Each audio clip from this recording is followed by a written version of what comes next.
제가 사실은 좀 어렸을 때 ADHD가 있었던 것 같고 내가 체크했을 땐 큰 문제가 없는데 하면서 치료를 외면하시는 거죠. 절대 그냥 농담으로 넘기지 마시고 자세하게 상담을 받아보시는 게 좋습니다. 천의 얼굴을 가진 질환이고 케이스나 어려움들이 모두 달라요. 하지만 이걸 해낸다?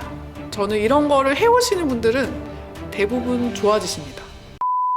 안녕하세요. 마음을 밝히는 언니 정신과 전문의 유혜진입니다. 지난 시간까지 성인 ADHD의 발생 원인과 진단법, 그리고 유형별로 증상은 어떻게 나타나는지를 자세히 알아봤는데요. 이번 시간에는 성인 ADHD의 치료법과 함께 이 치료법에서 병행되는 가장 중요한 부분인 이 행동 교정과 생활 수칙에는 어떤 것들이 있는지 자세히 소개해드리겠습니다. 내가 성인 ADHD가 아닐까 하는 생각이 든다면 절대 혼자서 판단하지 마시고 저와 같은 전문의와 상담을 받고 자세하게 어린 시절부터 지금 상황까지 쭉 상담을 자세하게 받아보신 이후에 치료 여부를 결정하셔야 됩니다.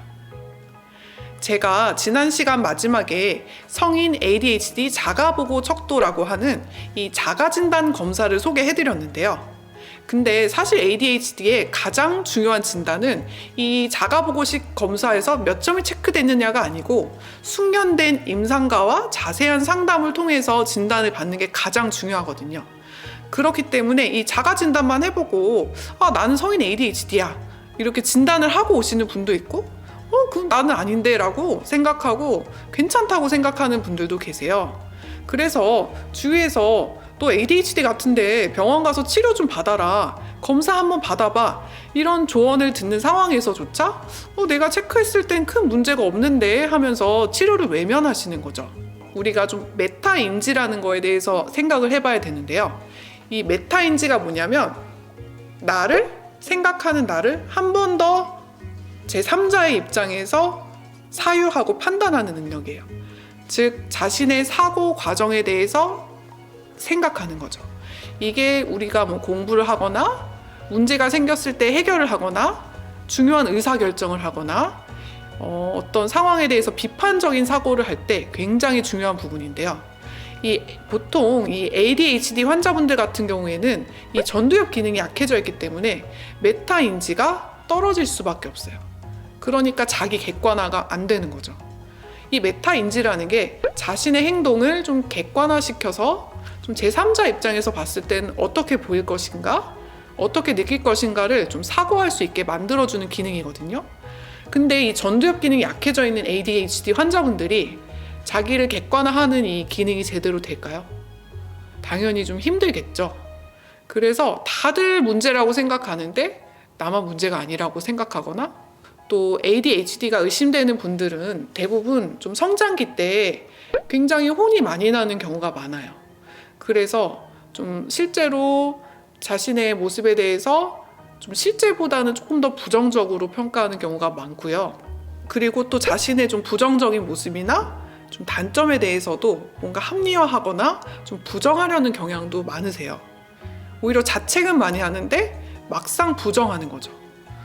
그래서 이 ADHD 자가 테스트를 맹신하기보다는 오히려 좀 주위에서 좀 행동에 문제가 있는 것 같다, 검사를 좀 받아봐라, 이런 권유를 받은 적이 있다면 절대 그냥 농담으로 넘기지 마시고 병원을 한번 찾아보셔서 자세하게 상담을 받아보시는 게 좋습니다.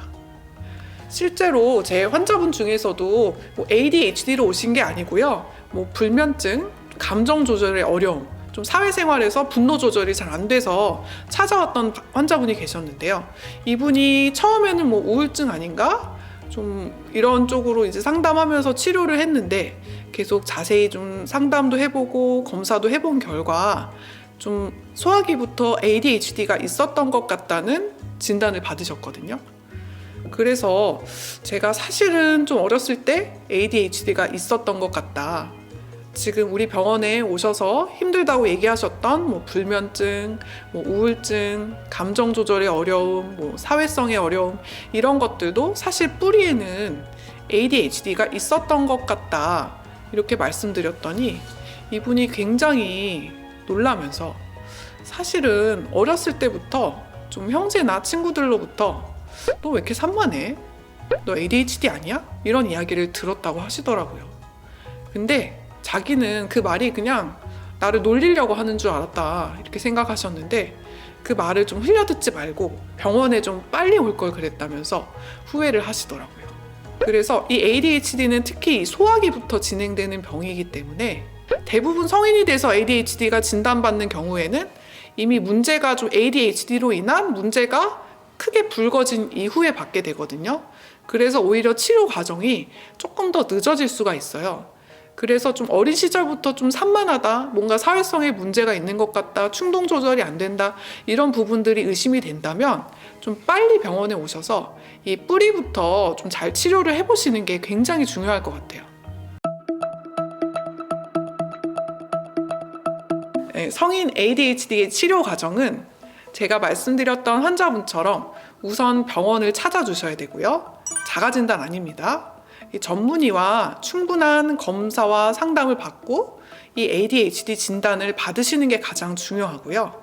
대부분 1차적으로는 약물 치료를 받게 됩니다. 요 약물 치료의 옵션은 굉장히 많아요. 여러 가지 좋은 약들이 많이 나와 있는데 이 어떤 약이 나한테 맞는지, 약을 먹는다면 어느 정도 용량으로 먹어야 될지 이런 것들을 담당 의사와 함께 상담하면서 결정을 하게 되는데 이 부분이 굉장히 중요합니다.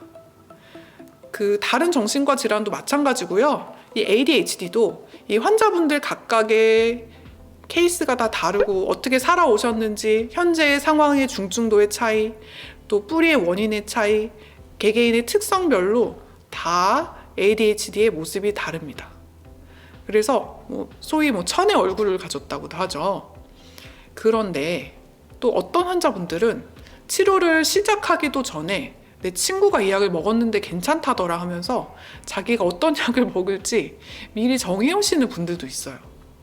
그리고 인터넷에 워낙 좀 화제가 되다 보니까 내가 이 약 먹었는데 좀 좋아졌어요 이런 후기를 보면 선생님 이런 약이 좋다던데 저도 그 약 먹으면 안 되나요? 아니면 제 친구가 나랑 증상이 똑같은데 이 약을 먹었더니 좋아졌어요 이러면서 사실은 좀 내 치료의 방향을 본인이 이렇게 미리 정해 오시는 경우가 있어요. 근데 제가 앞서도 말씀드렸다시피 이 ADHD는 정말 이름은 같지만 정말 천의 얼굴을 가진 질환이고 환자분들 각각의 케이스나 어려움들이 모두 달라요. 그래서 친구가 말하는 것을 들었을 때 언뜻 나와 증상이 비슷한 것 같아도 자세하게 그 환자분의 과거력을 들어보면 개성이 다 다르거든요. 그래서 충동성이 문제인 분들, 또 어떤 일을 수행하는데 그 계획성이 안 돼서 작업 기억력 이런 데 문제가 있는 분들, 또 과잉 행동이 문제인 분들, 여러 가지 케이스가 굉장히 많아요.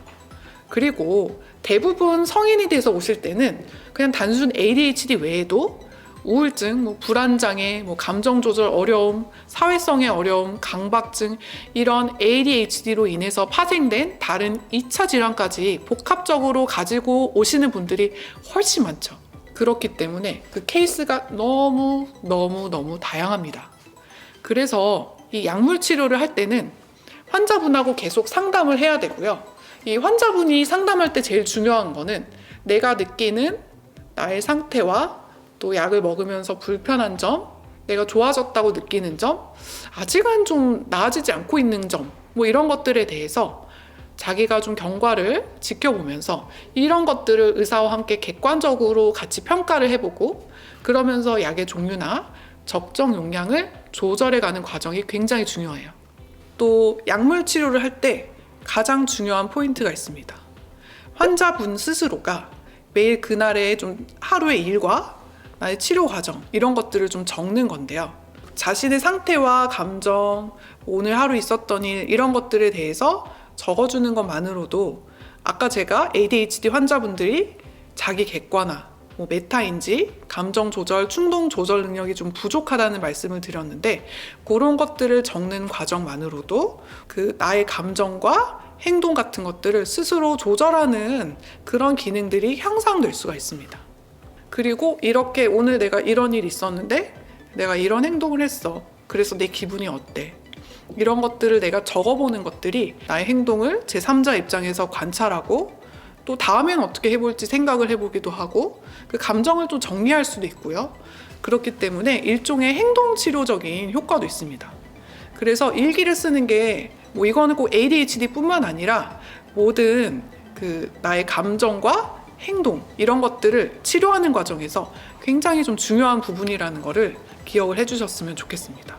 사실은 매일의 일과 나의 생각, 감정, 또 내가 무슨 약을 먹었는지, 무슨 음식을 먹었는지 이런 것들을 메모한다는 것 자체가 ADHD 환자분들한테는 쉽지 않거든요. 근데 실제로 적어오는 분들도 많지는 않습니다. 하지만 이걸 해낸다? 저는 이런 거를 해오시는 분들은 대부분 좋아지십니다. 그래서 이런 나의 상태를 기록하고 관찰하고 이런 것을 할 수 있다는 것 자체만으로도 ADHD 환자분들에게는 회복에 대한 희망의 시그널이 되는 거죠. 이 매일의 습관, 작은 루틴을 하나 만드는 것만으로도 되게 환자분들은 자신감을 느끼고 나에 대해서도 좀 긍정적인 감정을 느끼는 경우가 많거든요. 그런데 제가 보기에는 이 많은 특히 우리나라 분들 중에 뭐 ADHD뿐만 아니라 여러 가지 병을 갖고 계신 많은 환자분들이 이 약물 치료가 그냥 뭐 정신과 치료의 끝이라고 생각하시고 또 이 약을 먹어서 크게 효과가 없을 때는 나는 이제 나을 수가 없을 거야 이렇게 생각하면서 좌절하는 경우도 많아요. 그런데 제가 항상 말씀드리는 거는 약에만 의존해서는 안 됩니다.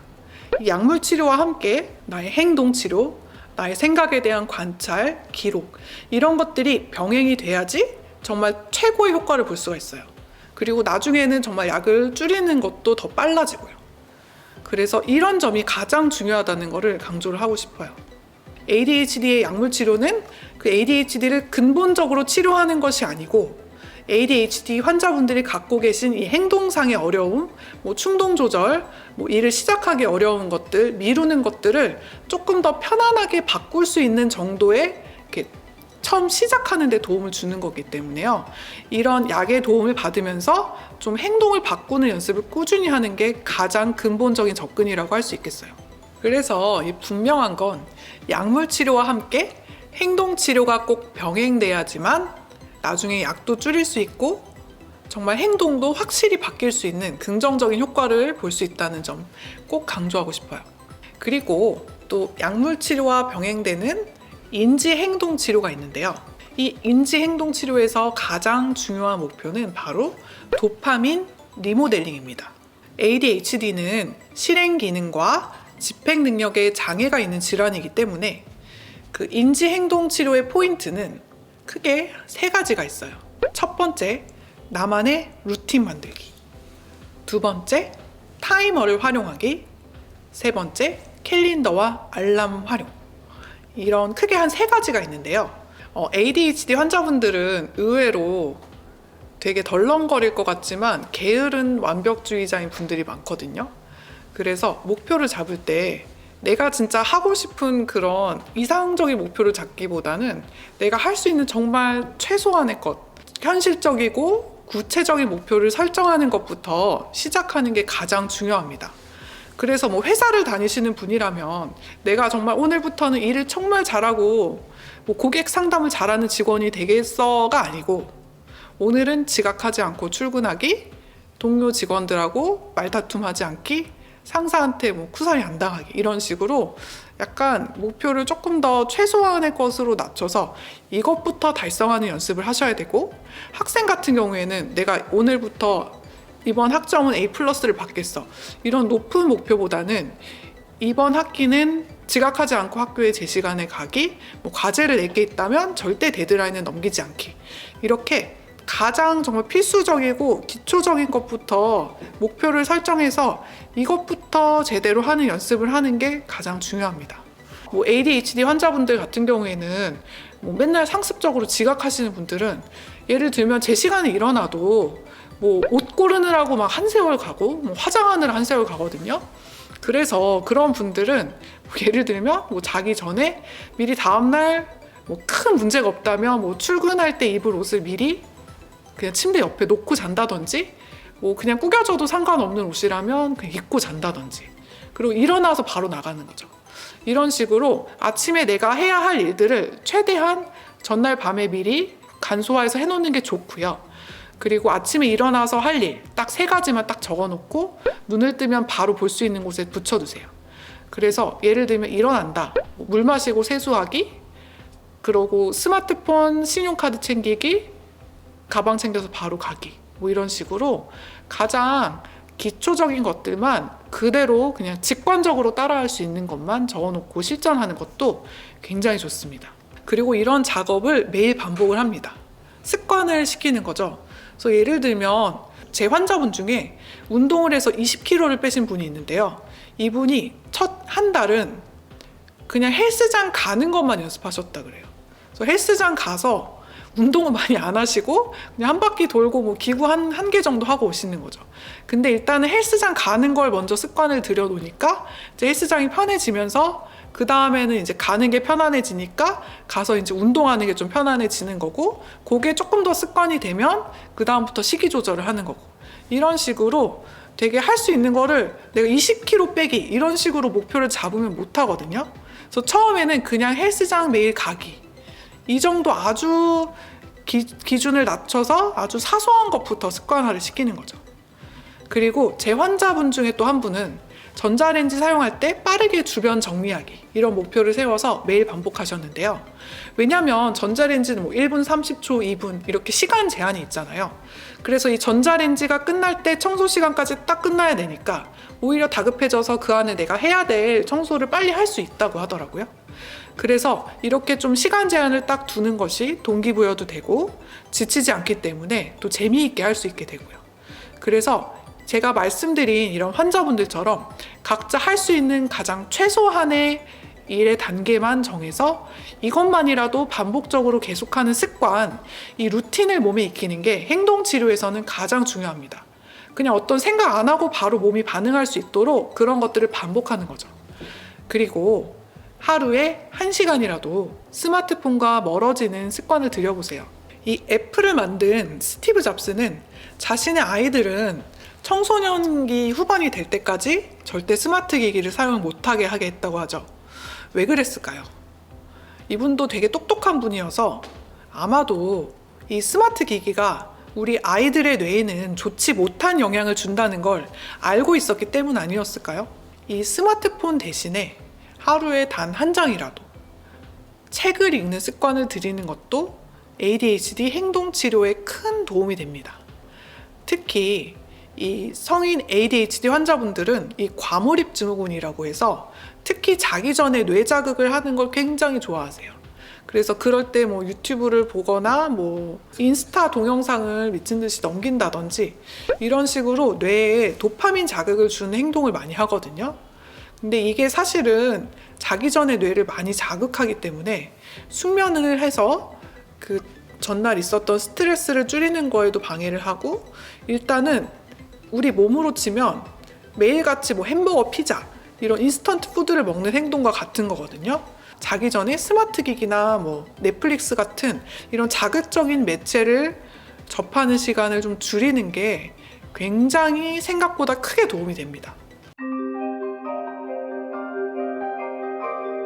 제가 성인 ADHD 환자분들한테 꼭 드리고 싶은 말씀이 한 가지 있는데요. 이 ADHD 진단이 늦게 될수록 사실은 의외로 자신의 정체성을 ADHD로 국한시키는 환자분들이 많으세요.